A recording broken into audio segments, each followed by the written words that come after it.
वट सावित्री व्रत कथा। भद्र देश के एक राजा थे जिनका नाम अश्वपति था। भद्र देश के राजा अश्वपति के कोई संतान न थी। उन्होंने संतान की प्राप्ति के लिए मंत्रोच्चारण के साथ प्रतिदिन 1,00,000 आहुतियां दी। 18 वर्षों तक ये क्रम जारी रहा। इसके बाद सावित्री देवी ने प्रकट होकर वर दिया कि राजन, तुझे एक तेजस्वी कन्या पैदा होगी। सावित्री देवी की कृपा से जन्म लेने के कारण से कन्या का नाम सावित्री रखा गया। कन्या बड़ी होकर बेहद रूपवान हुई। योग्य वर न मिलने की वजह से सावित्री के पिता दुखी थे। उन्होंने कन्या को स्वयं वर तलाशने भेजा। सावित्री तपोवन में भटकने लगी। वहां साल देश के राजा द्युमत्सेन रहते थे, क्योंकि उनका राज्य किसी ने छीन लिया था। उनके पुत्र सत्यवान को देखकर सावित्री ने पति के रूप में उनका वरण किया। ऋषिराज नारद को जब ये बात पता चली तो वह राजा अश्वपति के पास पहुंचे और कहा कि हे राजन, यह क्या कर रहे हैं आप? सत्यवान गुणवान है, धर्मात्मा है और बलवान भी है, पर उसकी आयु बहुत छोटी है, वह अल्पायु है। 1 वर्ष के बाद ही उसकी मृत्यु हो जाएगी। ऋषिराज नारद की बात सुनकर राजा अश्वपति घोर चिंता में डूब गए।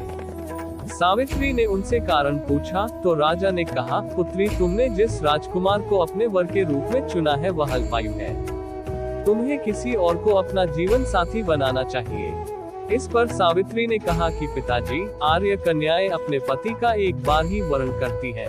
राजा एक बार ही आज्ञा देता है और पंडित एक बार ही प्रतिज्ञा करते हैं और कन्यादान भी एक ही बार किया जाता है। सावित्री हट करने लगी और बोली, मैं सत्यवान से ही विवाह करूंगी। राजा अश्वपति ने सावित्री का विवाह सत्यवान से कर दिया।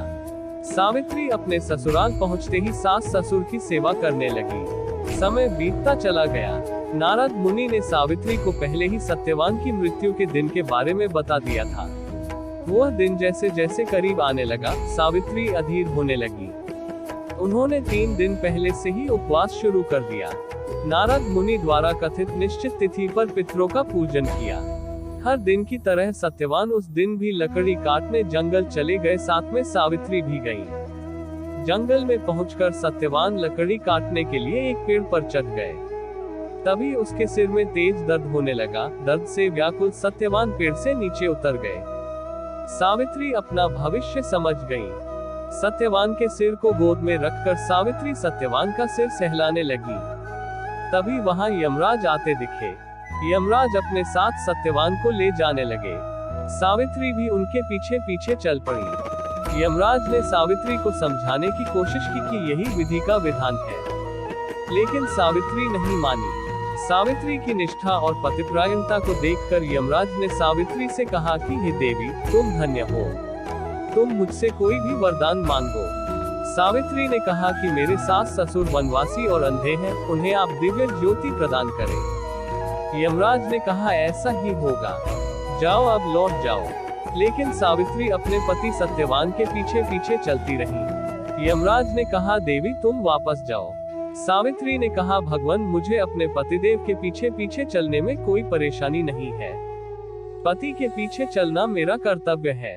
ये सुनकर उन्होंने फिर से उसे एक और वर मांगने के लिए कहा। सावित्री बोली, हमारे ससुर का राज्य छिन गया है, उसे पुनः वापस दिला दे।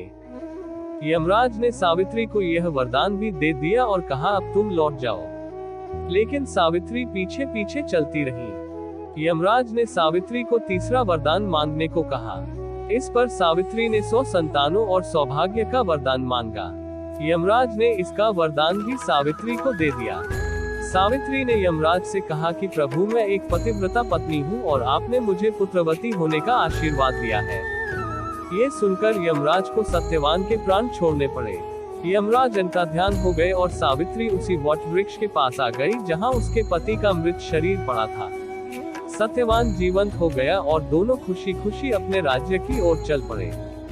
दोनों जब घर पहुँचे तो देखा कि माता पिता को दिव्य ज्योति प्राप्त हो गई है। इस प्रकार सावित्री सत्यवान चिरकाल तक राज्य सुख भोगते रहे।